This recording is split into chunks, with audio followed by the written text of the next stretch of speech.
lobby, or it's the military industrial defense lobby, and any number of other interest groups, but behind those stand billionaires. And they effectively own the Congress and the White House. So those institutions are not really very responsive to the American people. On the other hand, we see that a former president, Donald Trump, is triumphant in the pre-elections on the Republican side. Many people in Europe didn't think that possible. Do you think that Donald Trump has a true chance of becoming again American president? And what would that mean for the geopolitical situation in Europe?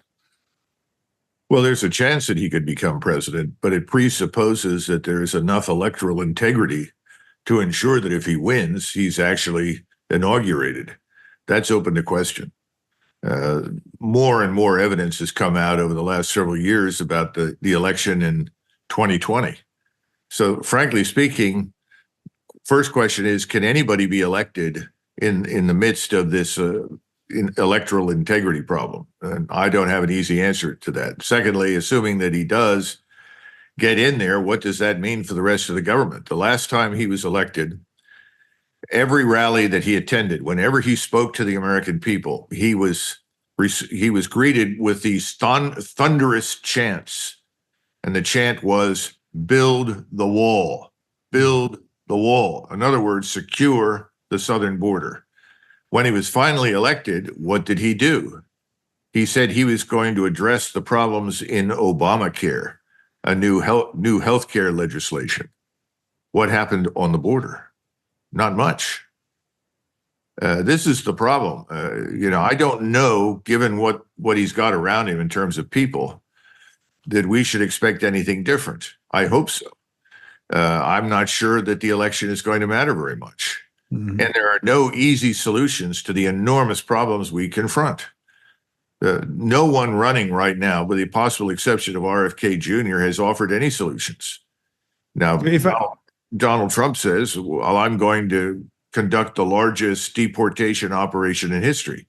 And everyone thinks that's impossible. Well, we deported 9 million Mexicans between 1929 and 1930. Under FDR, we deported another 3.5 million. Under Harry Truman, 2 million. Under Eisenhower, 1.5 million. So I think that could be done. The question is, will he be supported by anybody who matters in Congress? And remember that some of the same oligarchs, I like to use that term now, mm-hmm. the billionaires who shape policymaking in Washington, who are interested in prosecuting wars in the Middle East and wars in Eastern Ukraine, aren't really interested in securing our borders or, frankly, in the American people. So there's no easy answer. Mm-hmm. How politicized is the judiciary in the United States? We are surprised when we read reports about this verdict now in New York, where they said the former president Donald Trump had to pay $450 million because of a fraud case in which the banks are saying, well, we didn't lose 1 cent. I mean, there was a lot of, in some parts, critical reports reporting on that. Is the judicial system in the United States politicized in a way that they try to get rid of Trump in that sense? Yes. Yeah. It's true. The judicial system in the United States consists or is composed of people who were appointed to their jobs under several different administrations. And frankly, from 1992 onwards, most of those judges who were appointed stood to the left of center. There was some modest increment of more middle of the road, politically centrist judges under Trump, but frankly, the majority fall into the leftist camp. Mm-hmm. Now, some of that varies with geography. I wouldn't want to be tried for anything in New York City or Washington, D.C., or I would fully expect whatever they accuse me of, whether I was guilty or not, I'd be found guilty and end up in jail. Mm-hmm. That's how serious the problem is. So yes, again, everything that we Americans have taken for granted for 200 years has fallen apart. The institutions are facades. Behind them stand almost nothing.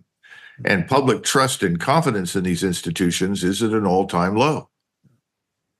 What was your impression as a military man, as a high officer of the armed forces of the United States? What was your impression of the interview, Tucker Carlson with President Putin? What's the essence? I think most of us view Tucker Carlson. When I say most of us, I'm talking about Americans in general, not just people in uniform. And when you talk about people in uniform, you always have to distinguish those at lower levels from the people at the top. And the senior ranks of the armed forces have been politicized for years. We can go all the way back to the Vietnam War. And until Kennedy was president, Eisenhower and his predecessors seldom, if ever, appeared in public with anyone in uniform. And when the various chiefs of staff of the Army or the Navy came over to testify in front of the Hill, either the Senate or the House, they wore civilian clothes because it was made very clear, don't wear your uniform and try to intimidate members. Wear civilian clothes and speak to them as American citizens. All of that went away in the 1960s. And since the 1960s, officers have been appointed to very high levels for the purpose of strengthening the political hands of the various administrations that have held power in the White House. In other words, if you stand next to a four-star and say, well, I'm here with General so-and-so, and you see all of these decorations, even though 90% of them are meaningless, the assumption is, oh, yeah, he must be right, or he wouldn't have this general with him. The general is backing him up. And of course, people were eager to be used as props for politicians that helped their careers, that got them appointed. You know, Milley was a wonderful example of that. And so is his successor. So were most of his predecessors. They were people that were user-friendly to whomever was in political power.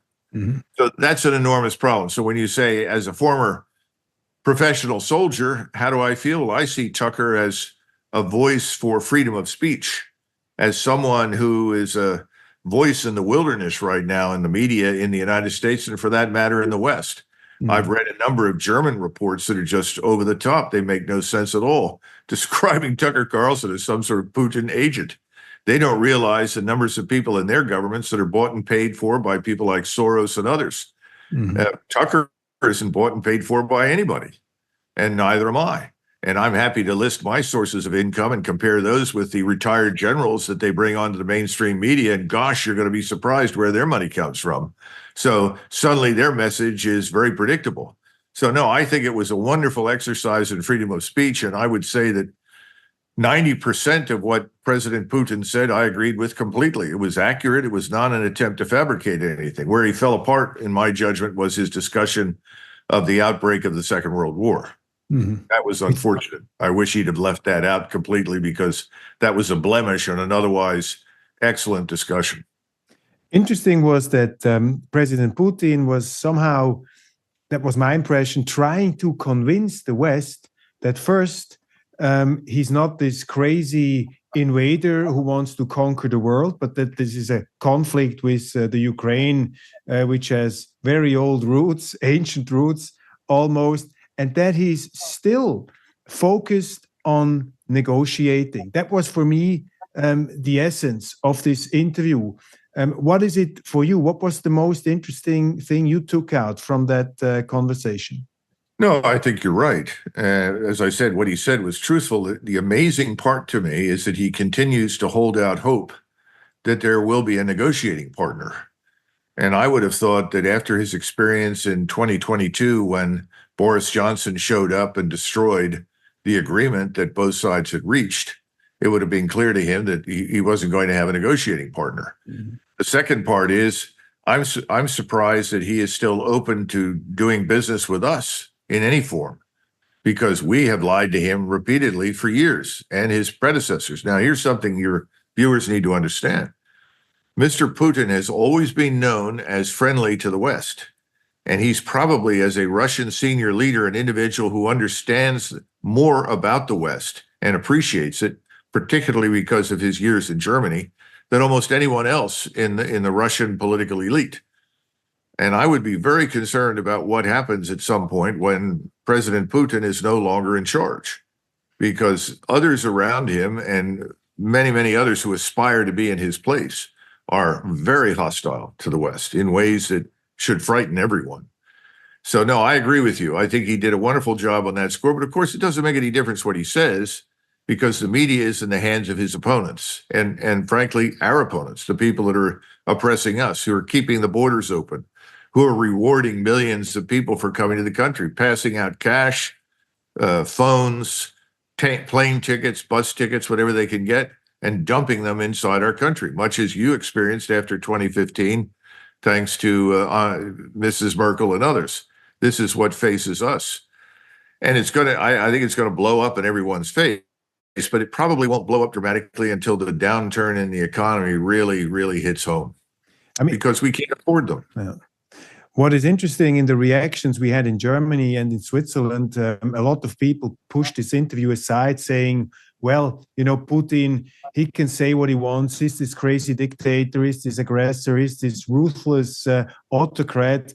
And just 1 week after this interview, we have the incident in this Siberian camp where Alexei Navalny died. I mean, it's very hard to say what the reasons, what the circumstances are. We have heard voices now from the Ukraine. The spy chief Budanov said, "Well, I have to disappoint you. Navalny died of natural circumstances." It's very hard to say, but here in the West, in Europe, in Switzerland, people say, why do you listen to Putin? He's a killer. Look at Navalny. Look what he does to the opposition. What would you counter to these concerned voices who think Putin is this maniac, this killer on the throne in the Kremlin?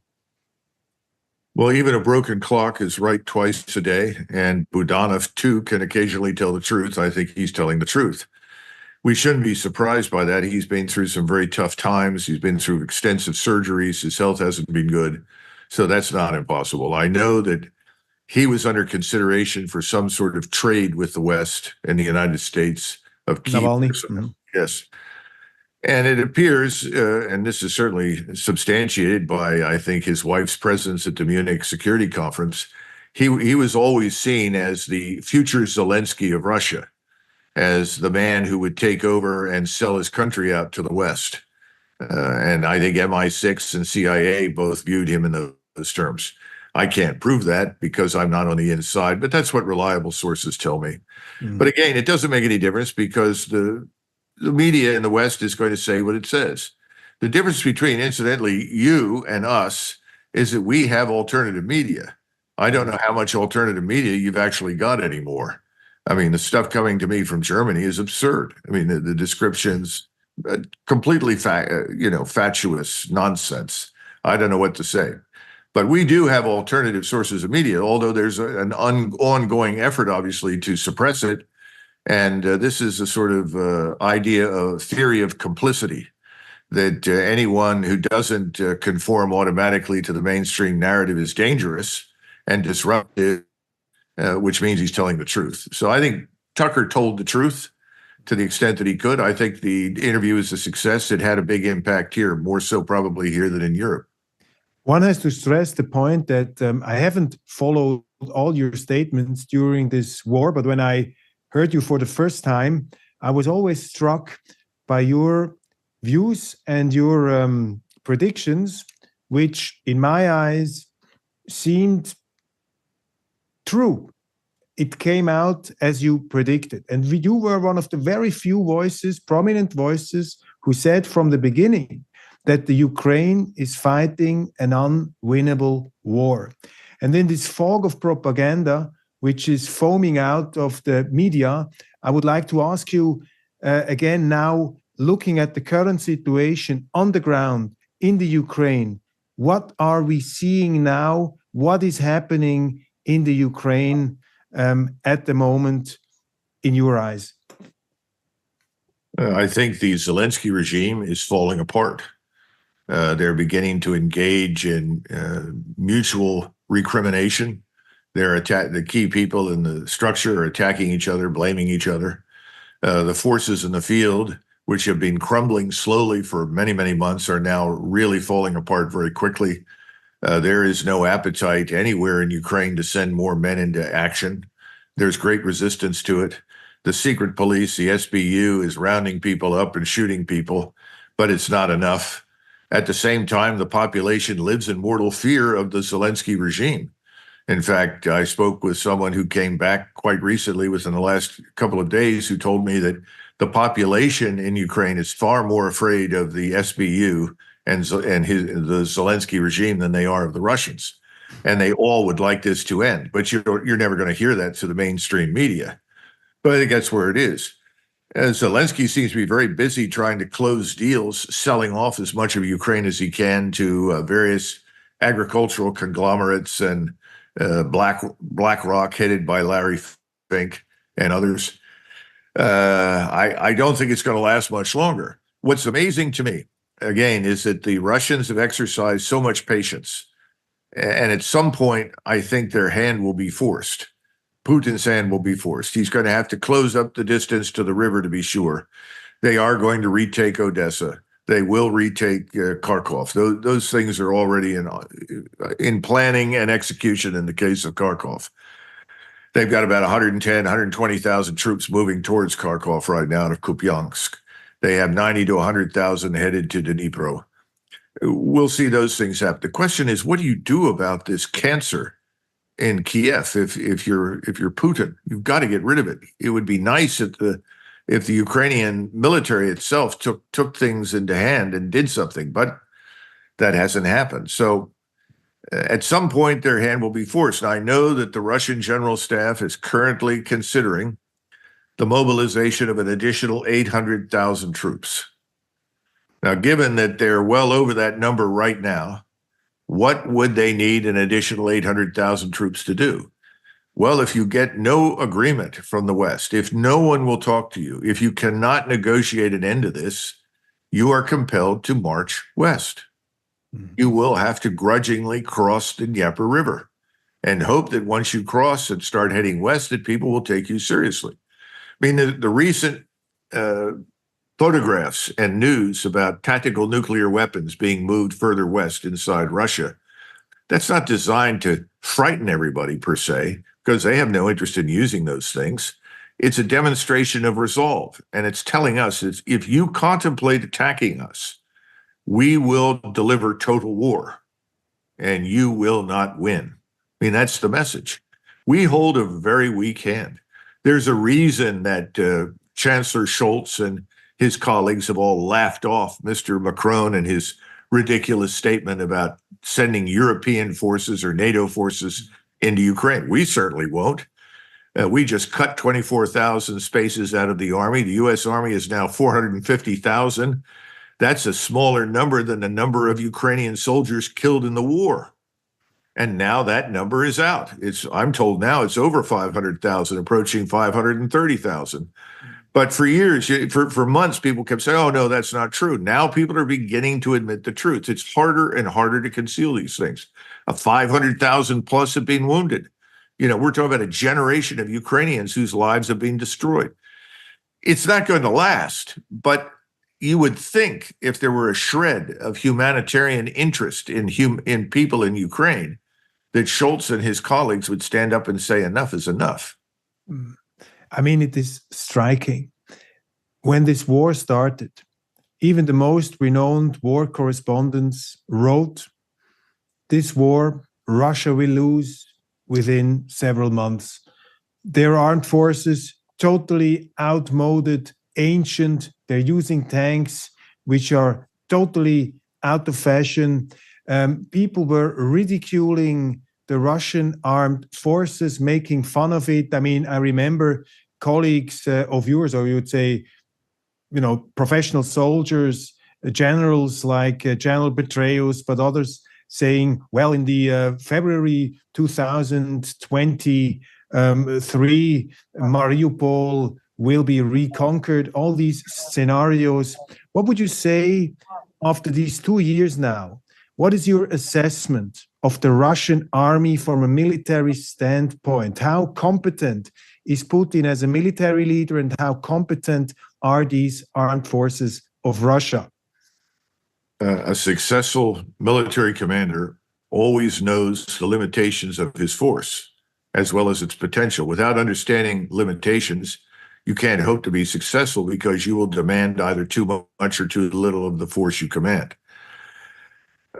He is someone who I think from the very beginning wanted a limited war, and he went in with very limited means, only to discover that those means were inadequate. He corrected that problem. And today, the Russian military is probably stronger with higher morale, better discipline, better equipment, and better leaders at every level than it was in the 1980s. So I think it's probably the best of its kind, certainly in Eurasia, no question about it. And contrary to everybody's expectation, Mr. Putin has been strongly supported in what he's done. Of course, there's always a 15%, sometimes 20%, that doesn't like what any government does. But over 80%, I would estimate 85%, based upon what I heard just within the last couple of days, 85% of the Russian population, excuse me, strongly supports what he's done. And he's been he's very reminiscent. This is going to sound strange to some of your listeners. He reminds me of Field Marshal Montgomery, who commanded the 8th Army in North Africa. Remember, the 8th Army had been beaten to a pulp. Over a 250,000 men could not stand up to 34,000 Germans and 70,000 Italians. He understood he had a morale problem. He understood that he needed new training, new leadership. He needed new equipment. He took his time and he built a better force. And then once he launched the force was very successful all the way through to the end of the Second World War with a few minor exceptions. That's exactly what Mr. Putin and his generals have done. They built a very good force, but they never pushed it too far, too fast. They avoided unnecessary casualties, and they took advantage of this. We call it the revolution in military affairs, which very simply is the links between space-based surveillance, intelligence, reconnaissance, surveillance, and strike systems, from mortars all the way up to tactical ballistic missiles. And he's annihilated the Ukrainians who played repeatedly into his hands and attacked the absolutely impregnable defensive forces that were built to cover the flanks, so to say, of this force that was being built up. It's worked brilliantly. We still haven't figured it out. We don't understand it. We haven't learned it.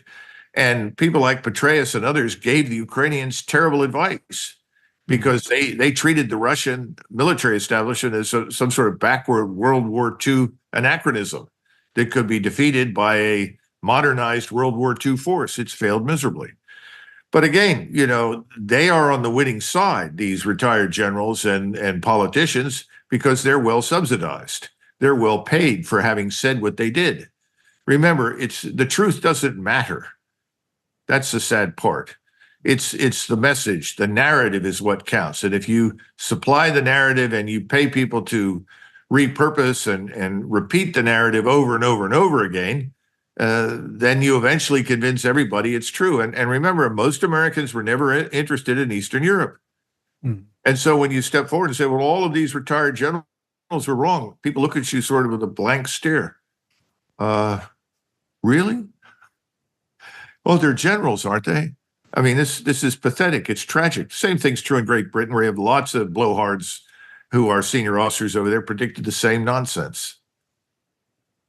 Will NATO accept a Ukrainian defeat? I mean, all these leaders have talked themselves so much into demonizing Putin as kind of a new Hitler, as this some kind of crazy Alexander the Great who wants to conquer the whole world. I mean, can NATO just let Ukraine drop and say, okay, we were wrong, sorry, you sort out your own things? Or do you expect that there will be some kind of counter reaction by the West? Is the West even capable of countering this? Has Putin now the control of the situation? What would you say? That's a good question. And I'm not sure that I'm in a good position to answer it, frankly. as I said before, I know what Americans are interested in. I know where they're focused. I don't know precisely in Europe what most European populations think. I do know that in Scandinavia, Germany, Austria, the Netherlands, in the Germanic countries, there is still a willingness to march without much question in the direction that the government and the media tell them to move. It's disappointing. So I guess there are two possibilities. One is that we, after the fall elections, get some sort of change in direction, and that change in direction results in an American decision to essentially end our participation in this debacle. I don't expect anyone to stand up and say, we were wrong. We've done enormous damage. It'll be like Vietnam. Suddenly it vanishes from the airwaves. Mhm. Our forces leave. They just pack it up and go away. It's what I keep trying to tell Europeans.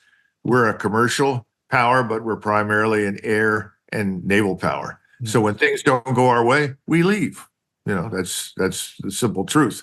That's one possibility. And then the Europeans say, oh, the Americans have abandoned this. They've left. Maybe it's time for us to do the same.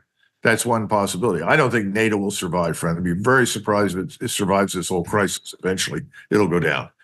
Mhm. On the other hand, there's another disappointing possibility. And that is you remember this film called Untergang. And at the end of the film, the man who was playing, Bruno Ganz, who was playing Hitler, says, goodbye, I'm going into my office now to shoot myself or something. And you have this women standing out there and say, Mein Führer, what about the endgültiger Krieg, endgültiger Sieg? And he looks at them like, what are you, an idiot? I guess, it took a lot of Germans time to figure out that Soviet forces were really on the outskirts of Berlin. They couldn't believe it. And I'd say that our media has done an excellent job of misleading everybody in Europe and to a lesser extent here, because as I say, we do have alternative sources and people aren't really interested in it. And you still have a New York Times, which astonishingly brought out this report last Sunday, where they said there are 12 CIA secret bunkers, more or less at the Russian border, since 10 years. I mean, it's amazing that our newspapers didn't even quote the New York Times. And the New York Times had to say, well, Putin was not so wrong after all when he said that the Americans were really interfering, were really, on our outskirts in Ukraine. I mean, the Putin narrative was somehow confirmed by these reports. I mean, at least even the New York Times brings these kind of reports. This is a silver lining of some kind.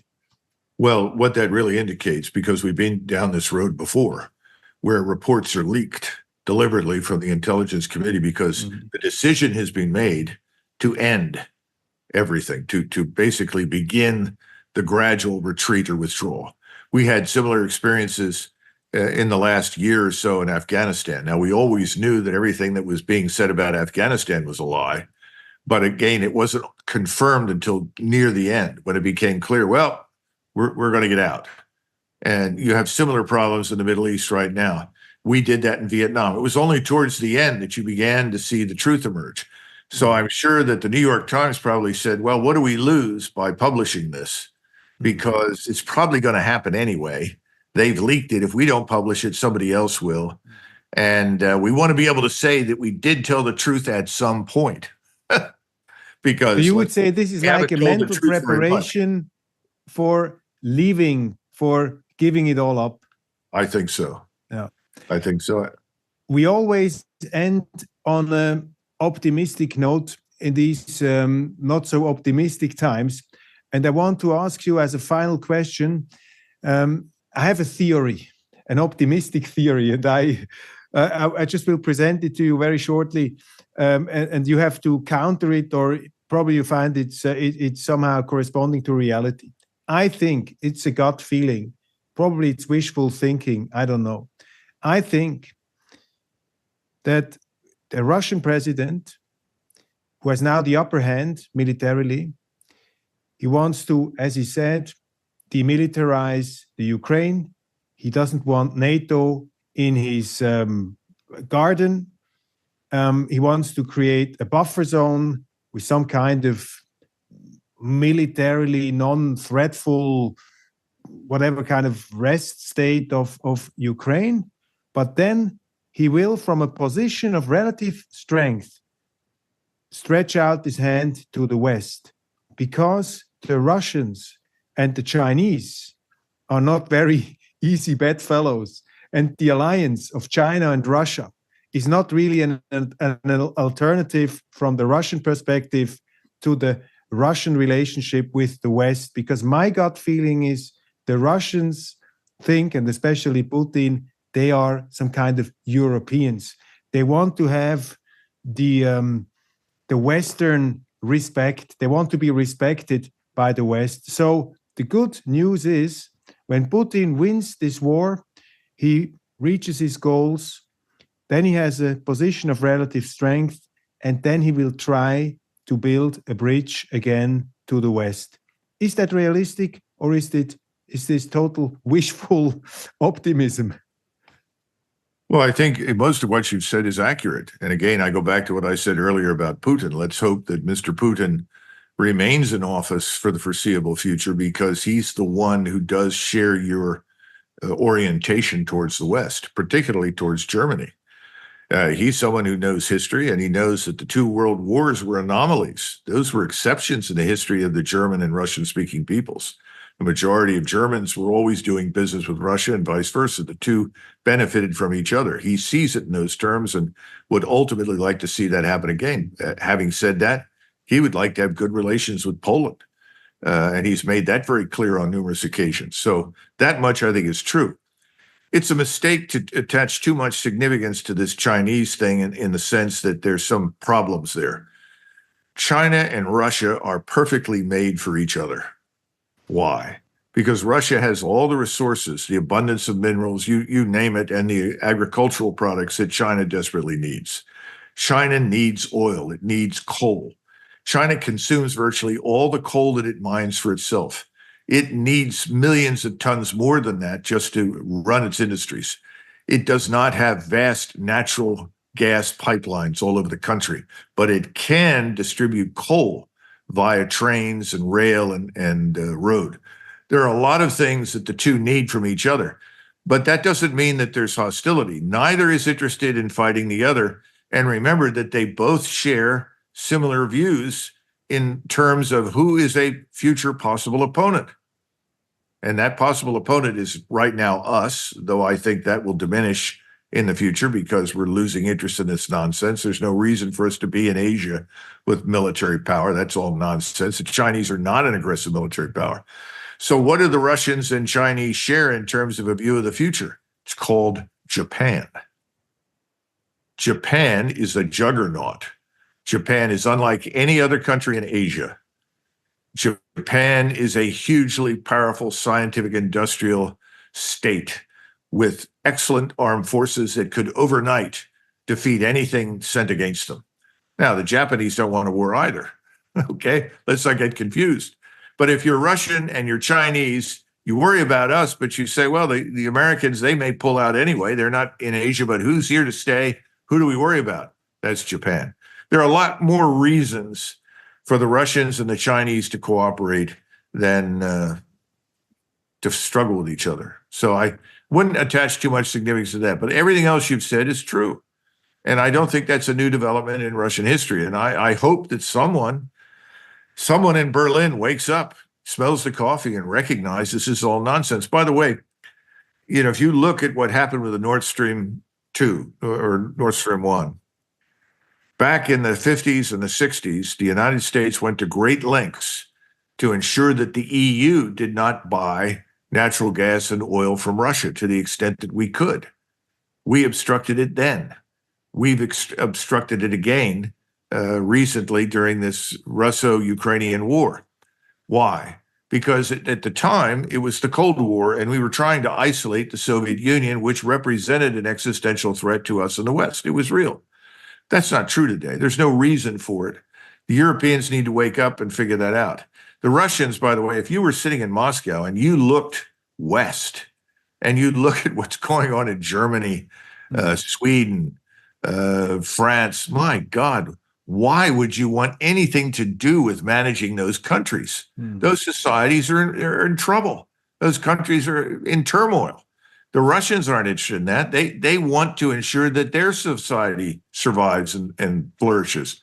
So the whole thing, the whole business about Russian offensives aimed at the West is just nonsense. It's got to go away. It's so interesting, so fascinating. I mean, I had so many associations when you were talking, or I was thinking of a very provocative question to end our discussion.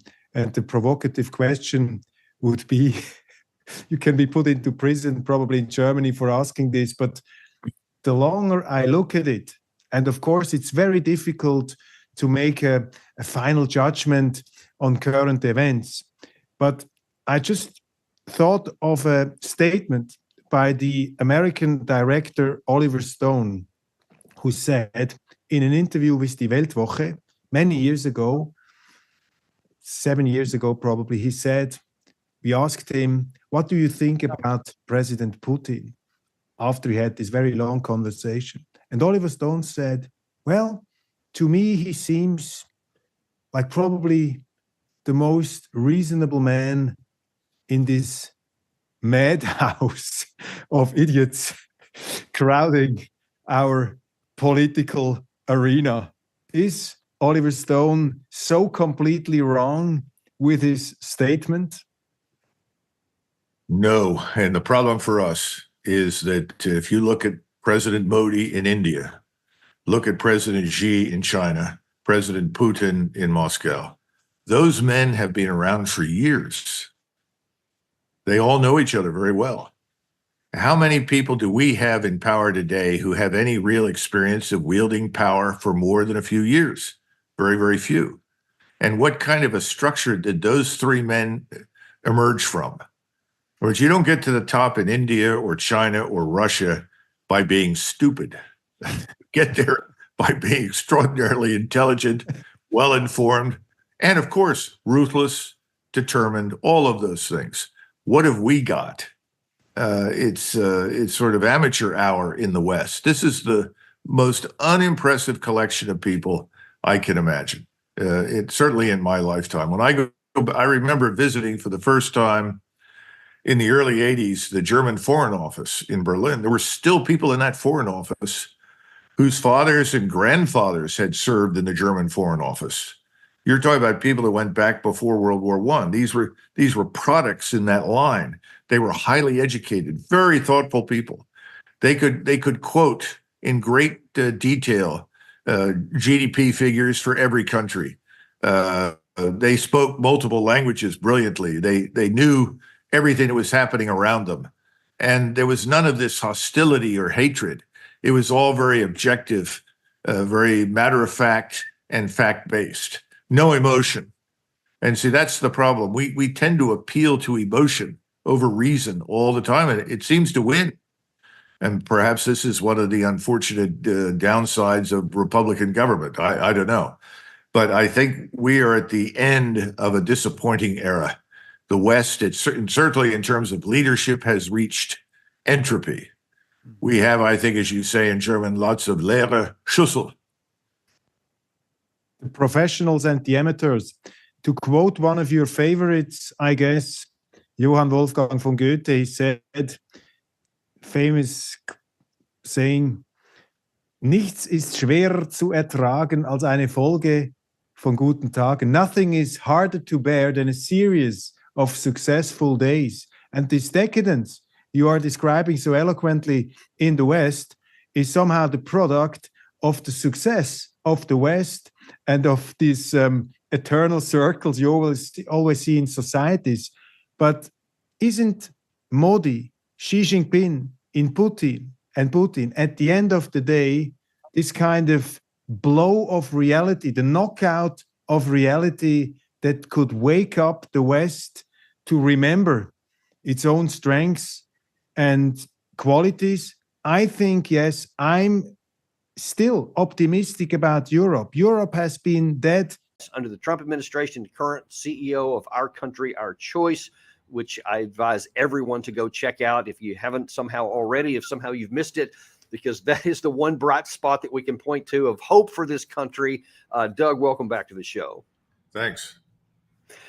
So let's just jump right into it because, people may have some idea of one or two of the things I'm talking about, but I'm not sure everybody's aware of the comprehensive trouble that we're trying to get ourselves into. We're going to start off in Europe with the Russia-Ukraine war. And as you're about to see, this is not just the United States that's lost some of its mind on some things, but it is the U.S.'s leadership, which we always want to talk about, which has taken us in a bad direction, or the absence of leadership, which is allowing others to go in bad directions, either of which are bad for us. But before we start on any of that, Doug, I want to play a short clip of something you said to Tucker Carlson last year, which is starting to really look scarily premonition about things that are happening right now. Play that roll. Because from the very beginning, Putin and his advisors were never interested in a war with NATO or the United States. That's why you've had such incrementalism, this slow grind of movement forward, defensive operations for a long period to build up the force, and then continued offensive operations. They have over 300,000 combat troops in reserve in Russia. And I think they're sitting there and not being released to fight because President Putin anticipates the possibility that we will intervene in Western Ukraine. And if we intervene in Western Ukraine, the Russians will be ready for that. And the consequences for us and for NATO will be devastating because we are not ready to fight the Russians. Now, Biden doesn't seem to be tracking that we're not ready, or else he's unaware that that's a risk. About 2 or 3 weeks ago, he was saying why we need to pass this supplemental funding for the Ukraine side because, well, I'll let him tell it. The idea that we're going to walk away from Ukraine, the idea that we're going to let NATO begin to split is totally against the interests of the United States of America, and it is against our word we've given since all the way back to Eisenhower. So it's about time we make sure that Congress come home and pass the legislation funding NATO. It's critical. Okay, before we get into the next one here of something that Macron has been saying, I want to stop and talk on that for a second because I'm not sure what the president's talking about, promises that we've made with troops going back to Eisenhower, which has anything at all to do with the conflict between Russia and Ukraine. Do you have any idea where he's going with all that? I think he's confused, which is not new for President Biden. The people in Washington have a very strange view of history. It's worth pointing out that when Eisenhower was president, he thought that all of the countries in the Baltic states, Poland, this thing that used to be called Czechoslovakia, and other states in the region should be neutralized. So Eisenhower made no promises about doing anything regarding Eastern Europe. There is nothing in the NATO treaty that obligates us to do anything in Ukraine, nor should there be. If he has an obligation, it's a moral obligation, and that is to end the war in Ukraine. He doesn't seem to understand that the war is lost. It's been lost for months. The Russians are plugging away. They're moving closer and closer to the river. And ultimately, they'll make the decision to cross, I suspect, and deal with Odessa. And if they need to, move right into Kiev. The notion that we should stop any of it is absurd. We could have stopped this, as we know, back at the end of March, beginning of April, with a settlement that we could have helped sponsor and put an end to this disaster. We've done everything to keep it going and make it worse. We indeed we have. And now that it looks like Macron is in fact going to try and make it worse. So first, let's talk about what he said, and then let's talk about some of the reasonings behind it. Play this clip.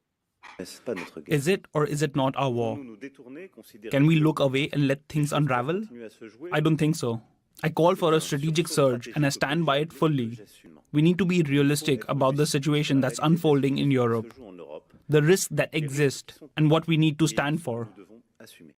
Now, I guess, let's see, I think it was possibly yesterday, this past weekend, the Polish foreign minister threw a little more fuel on the fire of his own. Żołnierze krajów NATO już są na Ukrainie i chciałbym serdecznie podziękować ambasadorom tych krajów, które takie ryzyko podjęły. One same wiedzą najlepiej, które to są. Bo pan nie powie przecież. Bo ja w odróżnieniu od niektórych polityków europejskich tego nie będę mówił. That silly smirk on his face of like, yeah, we've got NATO soldiers and I'm not going to say who they are in Ukraine. And of course, we know the issue with the German chancellor not long ago admitting that UK and French soldiers had been actually out there operating. But that's a separate issue. Then you have Zelensky, of course, who's trying to say, yeah, y'all are all right. Y'all need to come on my side when he says this. All leaders and international organizations must respond to Russia's actions. And the response must be tough. Putin does not want any peace. He only wants war and death. He does not care whom he kills. The main goal is to destroy. First Ukraine and Ukrainians, and then you, dear partners. That is why it is a matter of survival, and not only for Ukraine, that the world reacts to Russian evil and exerts pressure and hits back. So you keep seeing President Biden say routinely when he talks about this in public that, hey, Ukraine's not asking for our men. We're not going to send our men. They just want the help. But now you're seeing that he's laying the foundation of saying, you guys got to come help us, because if not, we're all going to die. He's going to come after all of us. And Doug, I get it why he says that. I mean, his country has been invaded. He wants help from anywhere else can get it. He'll say whatever to get them. I get that. But not Macron, not some of these other countries who have nothing to gain by a war with Russia and everything to lose. So what is their play here? Zelensky is the architect of war, death, and destruction for Ukraine. And as I've said before, he's not Ukrainian. He's from the East. He grew up as a Russian speaker. He's thoroughly Russified, has no use for Ukraine. He was picked up as a puppet by, the oligarch, Kolomoisky, and established in power with the blessing and support of people like Nuland. So that's the first point. Secondly, all of the globalist elites in Western Europe and in Eastern Europe are in trouble. They're in a position that is untenable. Macron is very weak. Scholz is weak, which is why Scholz is running away from Macron and his dumb ideas as fast as he can go. The globalist elites that are ruling Western Europe, and frankly that are governing us here, are in a very dangerous position. They are probably going to be removed in the near future. This is their last-ditch attempt to stay in power. How do you stay in power when you're losing? Well, you pretend that there's a great enemy out there that threatens everyone. You try to convince everyone that you are their savior, and that's what Macron and his contemporaries are trying to do. It's not working. The leadership of the French army has scoffed at the idea of sending anybody to Ukraine. They know that the French military is in no position to go there and do anything. The same thing is true for the rest of the European militaries. Anybody who suggests otherwise is crazy. We are in no position to attack into Ukraine. Our position is fragile. We're not ready for a war of any magnitude against any major power on the planet.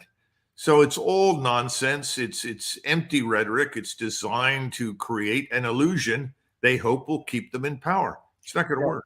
Now, we're going to talk specifically about that issue about the United States Armed Forces, and that's a part of this. I want to illuminate that people may not be aware of just how much trouble we're in internally on that. And I know that's an issue close to near and dear to your heart. But let's look on back to the Macron stuff a second ago, because if that's a gamble that he's not going to have to act on that kind of thing, because there was a Substack out, I believe it was this morning, where it's talking about that he's saying, and others are saying, that not just if Russia comes into NATO, there could be a problem, but if Russia moves on Odessa, that could be a red line that could cause actions. Now, I think that you said something about that's a possibility a second ago. If Russia starts moving in that direction because Ukraine doesn't have a negotiated settlement, then Macron is going to be in a position to either be exposed as being tepid and not meaning what he said, or acting and sending French troops into Ukraine, which would be absurd. So where is that going? The only thing worse than provoking an unnecessary war is to try and bluff your way through one. And that's what everybody in the West is busy doing. We've run out of ammunition, out of equipment. We don't have enough trained troops. There's no stomach for it. The populations in Europe are beginning to slowly but surely wake up to reality that Russia poses no threat to them. So again, this is all an illusion. Now, as far as Odessa is concerned, it was made pretty clear from the outset of this crisis and conflict that the Russians would move on those areas that historically were Russian and contained Russian speakers. Odessa was never part of Ukraine, just as Crimea was never a part of Ukraine. And the eastern portions in the Donetsk Basin were always Russian speakers and Russian people. All of this is nonsense. The Russian leadership has said when this is over, Kharkov, which is another historic Russian city, along with Odessa, will be Russian again. There's nothing new in that. If we try to move against the Russians and cross the border, either from Moldova or Romania or Poland, in an effort to stop the Russian seizure of Odessa, we will be at war with Russia, because the Russians have also made it very clear they won't tolerate it. They will not tolerate a NATO presence in Western Ukraine. We're back to the original requirement. Yeah, because that's what started the war in the first place, is the NATO in Ukraine. Exactly. So if they go in there, they'll be at war with Russia. Russia's prepared for that. The general staff in Moscow has already been instructed to look at another 800,000 troops that could be mobilized for the purpose of waging wider war if required. This is not something the Russians want. Moscow doesn't want it. Putin's been trying to end this thing almost from the moment it started. We won't admit that because we're losing. And once you are in a losing position, you're going to do everything in your power with control of the media and the government to try and persuade your populations that you're not losing. Okay, funny you mentioned that, because that's a perfect segue into. We have cut the music out of this because I don't want to get into any issues on YouTube here. But check out this video and we can talk over this one. Of basically a commercial for NATO to talk about how strong we are with this new Nordic Response 2024. I mean, this makes it look like it's awesome and cool stuff, and we're tough, and we have bombers and all this. This is all a shell game. I mean, there's no substance underneath this, that we're actually combat ready for Russia, who now has 2 years of high-level combat. In truth, the Norwegians were better prepared in 1940 for the Germans that attacked than they are today for what the Russians might do. And the German attack was feeble compared with what the Russians would launch. It's very tragic. And I see all these lovely girls in uniform pretending to be serious combat soldiers. And that, of course, is insane. The worst imaginable things would happen to those people on the battlefield. It's time for the people in Scandinavia, particularly in Norway, to wake up and smell the coffee. The way to avoid war with Russia is to come to terms with Russia right now in Eastern Europe and stop threatening Russia. All this does, this video, is persuade the Russians that they now have a greater threat in Norway than actually exists. The same thing is true in Finland and Sweden, where they're talking about putting NATO forces up near the Arctic Circle with missiles that could threaten Russia. This is sheer insanity. All this does is make matters worse and exacerbate the tensions. But, it looks great on television. People puff up their chests. They feel wonderful. They think of themselves as something they are not. We're not prepared for this. None of the Europeans are. We need to stop it. We do. And if it was only this issue that we had to worry about, it would be a major concern, because obviously this could very easily escalate into tactical nuclear exchange, which is just unfathomable that anyone in the West, no matter what the circumstances domestically that they want to hold on to power, would actually risk a potential nuclear escalation, or somehow they've deluded themselves into believing that, well, the Russia wouldn't really do that because they know whatever they would think. But that's literally rolling the dice and just hoping, not an actual strategy, because Putin has made very clear that he is willing to do that if attacked by NATO. And if not, then there's no risk of it. But well, Dan, if I might just say for a second, if we confront the Russians and it'll be on their terms, if it's in Western Ukraine, or for that matter, in Northern Norway, I mean, I can't imagine anything dumber than that.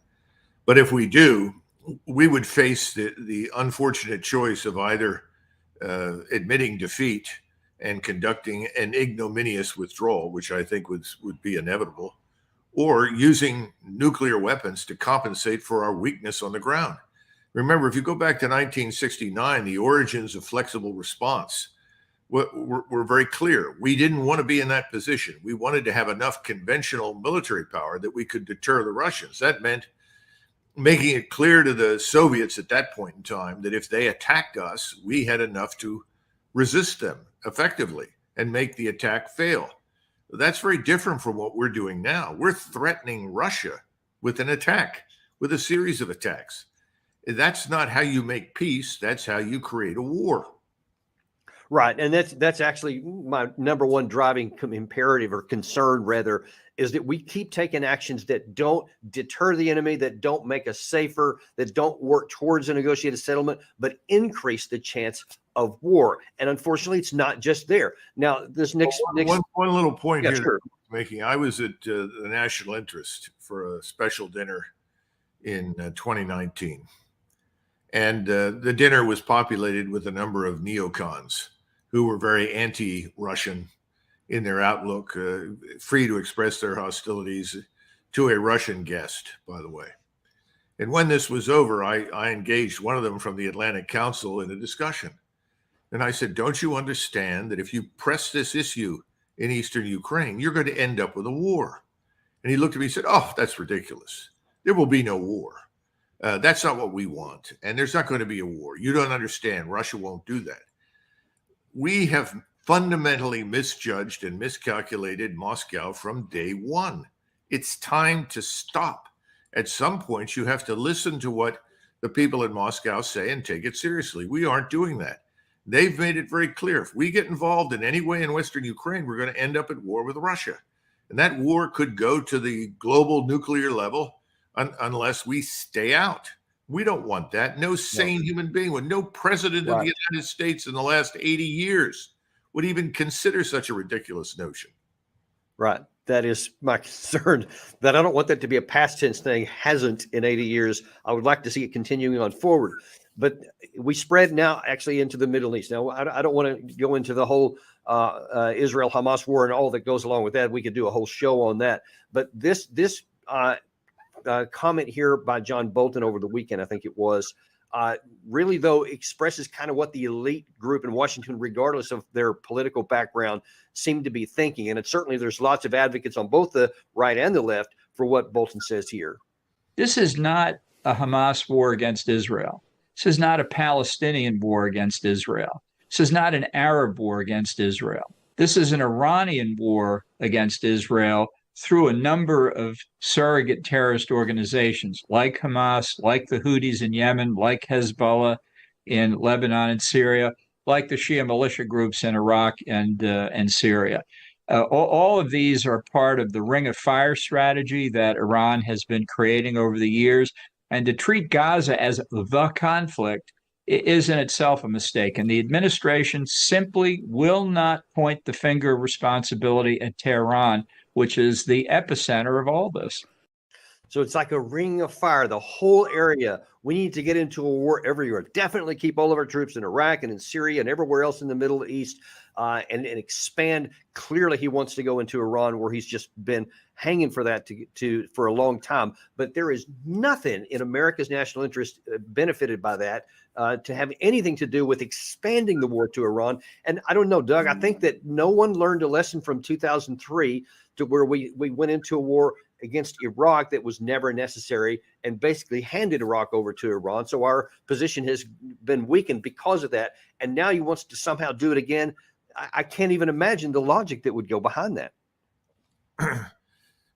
He's expressing a viewpoint that many of his colleagues, as you point out, inside the Beltway have shared for a long time. They have become very wealthy and prosperous as a result of advocating for war with Iran. Mr. Bolton became the national security advisor for President Reagan at the insistence of Sheldon Adelson. And Sheldon Adelson, of course, was a strident advocate for war with Iran.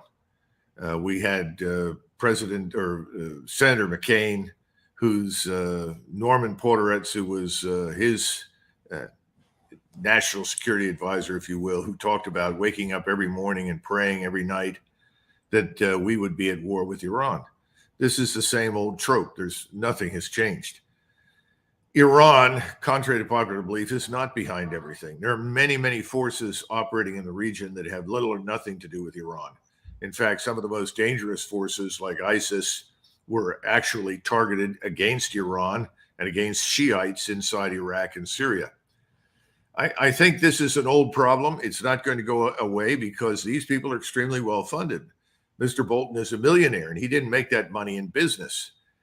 These are people that have benefited from the lobby. The lobby wants war. The lobby controls the House, the Senate, and right now the White House. You heard President Biden repeat over and over and over again, whatever I do, I'm not going to, under any circumstances, cut off Israel from munitions and supply and support and money. Well, if you're not going to do that, nothing is going to change in Gaza, and that's what everybody tells him. He knows that. This is a simple fact of life. So what Bolton is telling us is nothing new, but it's not true. It's a lie. There are many, many other forces at play here. And our interest today is the same interest that we have always had in the region, which is stability and prosperity. To get stability and prosperity, you need some measure of peace.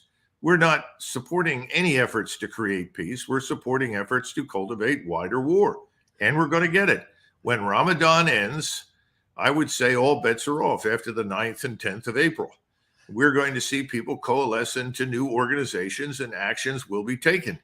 It takes time for people in any region to come together to do anything, particularly in the Muslim world, but miraculously, this is happening. And I think it's unfortunate because it doesn't need to. We could stop it. Absolutely, 100%. But to your point there, in case anyone missed it, over the weekend, there was some, in fact, during the State of the Union, you may have heard President Biden was caught on a hot mic saying that he's going to have a come to Jesus meeting with Netanyahu. And over the weekend, he was asked, is there a red line? Because you've said that the Rafah operation is a red line. And he was asked, what do you mean by that?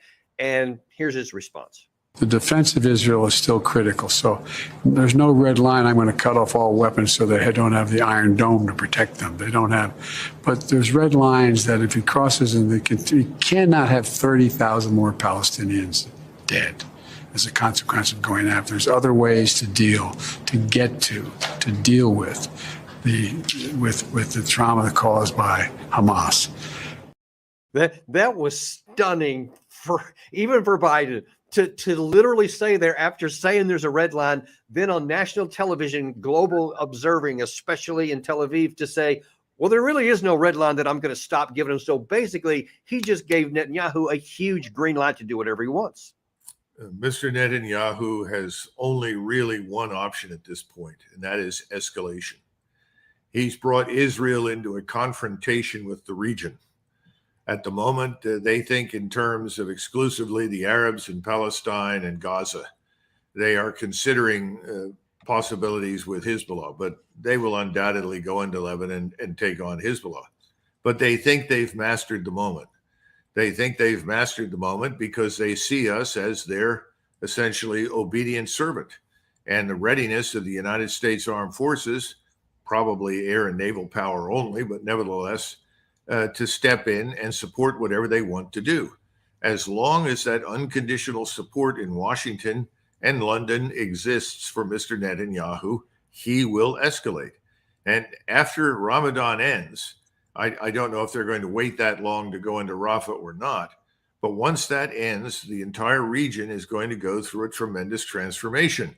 And we will be on our path to a regional war that we cannot easily stop.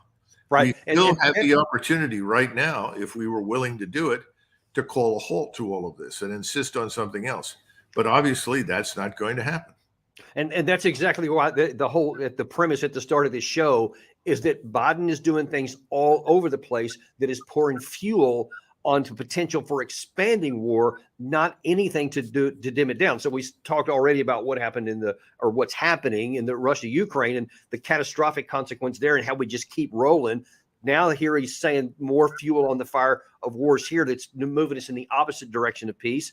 And even lately, we've had new additions here in North Korea. So during the Trump administration, during the time when you were there, Trump was trying to minimize that and to downgrade the threat and the tensions, and he reduced the amount of rehearsals, field exercises, all those kinds of things, joint maneuvers. But now then, according to this article here in today's Wall Street Journal, the stick in the equation is on display this month as the U.S. and South Korea conduct expanded annual springtime drills. This is the number of field exercises has doubled as participating troops, and an unprecedented 12 UN member states are involved, including these from France, Canada, and Philippines. Why? What is going on that would make us say, oh, the threat is growing when, I mean, North Korea had nuclear weapons during the Trump administration. That's not changed. Whether Kim Jong-un has said stuff, whatever, by ramping this stuff up, then Kim Jong-un, like Putin and like some of these in the Middle East, they ramp their side up when you start ramping up your military exercises here. What is going on with this North Korea issue in the the Biden administration? Well, remember when Trump went to Hanoi with an agreement, prepared to sign it with Mr. Kim, it was designed to denuclearize the peninsula. That agreement was sabotaged, subverted, and ultimately canceled with the help of Bolton and Pompeo, who were both certified neocons committed to confrontation and conflict. Unfortunately, President Trump, as was often the case in the past, backed away. He backed down. He shouldn't have. If we had pressed ahead with that agreement, which had strong support, by the way, from Beijing, because Beijing in particular doesn't like North Korea. The Chinese never have. They don't like it at all. They see it as a dangerous state that could easily drag them into a war they don't want to fight. And it happened to them once before in 1950. Right. The sponsor for North Korea historically is Moscow. It is Moscow that has come to North Korea's aid, provided them with equipment and technology. And once we made clear that we were going to drag out this Ukraine war, Moscow's solution was to provide North Korea with more and more dangerous technology and capability because they saw it as in their interest to counterbalance what we were doing in Europe.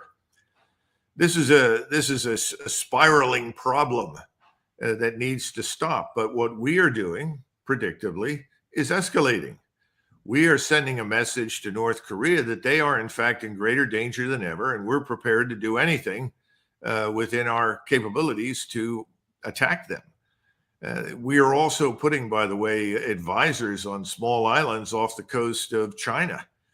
I don't know if anybody's aware of it, but we have put some military advisors there in something that was called Quemoy and Matsu, two islands that are closer to the Chinese mainland than Taiwan. I don't know what we're doing in Taiwan, but obviously we want to send more money and weapons there.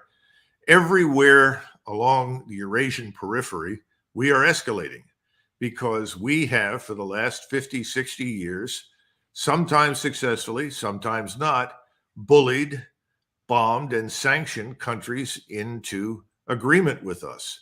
Now, that did not work in Vietnam. I would argue it has not worked very well in the Middle East either. And this approach will fail miserably in Korea. I would not be surprised if this keeps up much longer if the South Koreans don't independently throw us off the peninsula, seeing us as a dangerous catalyst for war. If they were to do that, I think the Chinese would back them. And I think even the Japanese, who are very fearful of what might happen on the Eurasian continent, might well go along with it. But whether or not they do is probably irrelevant. The truth is, everything we do is counterintuitive. Right. Instead of walking in and saying, look, we don't want a war, we're saying we do. We would love to have a war. Please join us. People say, well, if you're taking this position of appeasement, well, I think this whole appeasement thing is misconstrued. If you're not ready to fight, if you don't have the wherewithal for it, if your society is in disarray, if your economic strength is at a low ebb, and you confront a very dangerous fiscal crisis based on your profligate spending and inability to manage your country financially, which is our problem, you're in no position to take anybody on. So you don't want a war. If you go to war, you want to go to war when you're prepared, when you have a damn good shot at winning it. We don't. Anywhere we fight right now, we do not. Now, there's a belief that we do. That's something I want to touch on here. I mentioned that at the top, that there was an unknown or a not commonly understood danger to our national security that all of these things are starting to cause. And you've mentioned several times in the course of this show here that we're not ready to fight. You said that in that Tucker Carlson interview too. You said we're not ready for that. And here in the news just today is the latest evidence of exactly why that is. It's called Broken Track: Suicides and Suffering in Army's Exhausted Army Community. And what they're talking about here is that the operational tempo is just crushing our force because we're all over the place in of course Europe in large numbers. We're in Africa. We're in the Middle East. We're increasing op tempo in Asia. There's no backing down from any of this, and it is crushing our people. The armor force needs to train hard to be ready, the general said, who's in charge of this, or I'm sorry, a retired general. But it cannot sustain that tempo indefinitely. And so that's every 18 months, they can be gone for 9 months. And that's what's crushing them, which is causing a soaring suicide rate as it's talking here. Now, further in this article, there was even more practical issues talking about the maintenance capacity. And they even had what they called maintenance queens of armored vehicles, where they don't have enough spare parts and maintenance people to fix stuff. So they just keep this one section of vehicles over here that's just used to rate for spare parts to keep the rest of them operational as much as they can. And those things can't be sustained. And Doug, nobody knows this better than you do, because you were an armored cav squadron commander. You of course led us in an armored battle, big armored battle in Desert Storm. So can you kind of give us a hint as to how serious this issue actually is? We've needed, certainly since the mid to late 1990s, a regular army of about 600,000 in order to sustain the operations around the world that we've been committed to. There's an unwillingness to admit that. And there has been a temptation repeatedly to take money and equipment and promises of modernization and silver bullet technology as a compensation for increasingly reduced manpower. In other words, we'll give you this fancy helicopter, this new fighting system, whatever it is, in return for which, we'll cut another 30,000, another 20,000, another 50,000. The force is rotten to the core. It's not just a consequence of the wrong structure for the wrong century, which it is. We have no depth of at all in terms of fighting power, no depth in terms of logistics and sustainment. So if you were to try and go to the Middle East or Eastern Europe and fight, you'd probably be out of business in 60 days at the most. If you got past 30, I'd be surprised. We don't have that fundamental strength that we had back in 1990 and 91. Now, I'm not advocating for a draft or anything like that. I think we could maintain a better army and a larger one that makes sense. But we're sapping resources from the Army to pay for other things. And what is even worse, we're discouraging competent, talented people from joining. Right. It's exactly what I was going to mention next, because there's an issue with recruiting, which is directly related to this, because people see this kind of stuff. Maybe the big talking heads up there can talk about all these grandiose crap like Bolton did a second ago, but regular people, the people that we need to come into the armed forces, they see it for what it is, and they're saying, hell no, I'm not going to be part of that. Well, that's true, but you're also bleeding talent. People that might otherwise stay and serve for many years are leaving as soon as they can get out. I have some relatives that are right now serving in the Army. One nephew, I have another nephew in the United States Navy, and all of them tell me the same thing. Everyone wants to leave these armed forces as soon as they can get out. And now in the Army, they're being told you may not be able to leave, even though your commitment, whatever it turned out to be, 4 years, 5 years, is up, because we have no one with which to replace you. So we will involuntarily extend you. Well, this sort of thing doesn't work very well either. We have had a force overstretched, overstrained in the extreme now for many, many years. You know that from when you were still on active duty in the Balkans, in Southwest Asia, in the Middle East.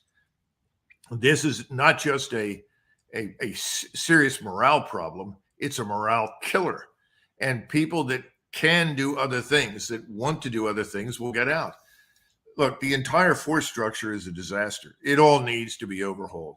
The overhead is frightening, and there's no one in the senior ranks that seems to give a damn.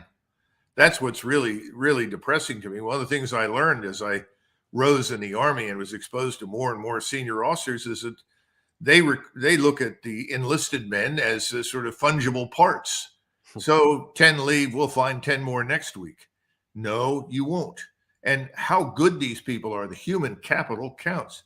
Human capital is huge. Everything. Everything, yes. It's everything. It's everything in the private sector. It's everything in the military. None of it is working. So to go back to the original problem, here we have blowhards are us at the top of the United States government and NATO, making promises we cannot keep. And it's dangerous because the Russians are not bluffing. What they have is real. What they can do is real. They have confidence. They have social cohesion. They have good, solid forces. Finally, I was glad to see the Chief of Staff of the Army at least admit that publicly. He's the only one who has. We don't want to get into a fight with these people. And the good news is they don't want to get into a fight with us. So everything we are doing right now is calculated to destroy us, to put us in a position that is untenable from which we cannot recover. And that brings us back to the great fear. What do you do if you're failing miserably and in full retreat and face destruction? Well, you turn to a nuclear weapon. Right. And that's the last thing we want to do. We don't ever want to be in that position. That's why we develop flexible response. What we've got now is rigid, inflexible stupidity response. Right. That's got to stop. The American people don't want this. They're not being asked, but they know they don't want it. What they want is a secure border, an end to illegal immigration, an end to the criminality at home, and they want to get rid of these people that have been marched by the millions into their country that they cannot employ, let alone ever assimilate.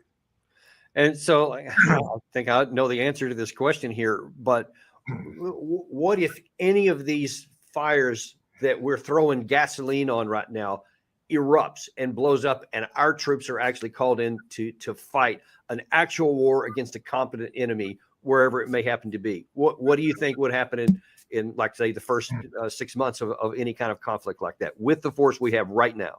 Well, I wrote a book called Margin of Victory, and the first chapter was about the British Expeditionary Force in 1914 and what happened to it. And the British Expeditionary Force of 1914 was, by British standards, a very good army, but it was very small. And I got it right here. Well, it was inadequately prepared. It went out and it did the best it possibly could. And by a miracle, France was saved from being overrun. But that force was sacrificed. We don't want to sacrifice 150 or 200,000 men. We don't want to do that.